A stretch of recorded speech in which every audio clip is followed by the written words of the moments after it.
Hello and welcome back to another video. In this problem, we're told a retail company has 50 large stores located in different areas throughout the state. A researcher for the company believes that employee job satisfaction varies greatly from store to store. Which of the following sampling methods is most appropriate to estimate the proportion of all employees of the company who are satisfied with their job? So our first option is to select one of the 50 stores at random and survey each employee at that store. So the problem with this is that it's only indicative of what's going on at one store. And if we're looking for the entire set of 50 stores, looking at the employees from one store is not going to be representative of the overall population. So that's not going to be good. B, selecting 10 employees from each store at random and then surveying each employee selected.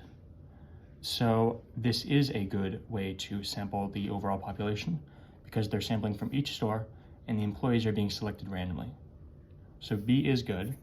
But before we finish, we have to just check C and D.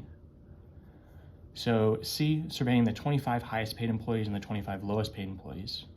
So this is not representative of the overall population because you're looking at people in specific payment brackets. You're not looking at a random selection of employees with the whole variety of incomes. You're just looking at the 25 highest paid and the 25 lowest paid, so C is not a good answer. And then D, creating a website on which employees can express their opinions and then using the first 50 responses. This isn't good because there's a bias in the actual sample that the only people who are going to be sampled are people who want to express their opinion. So that's going to be a different sample size than the overall population. So D is not your answer and B is. As always, thank you for liking and subscribing, and I'll see you in the next video.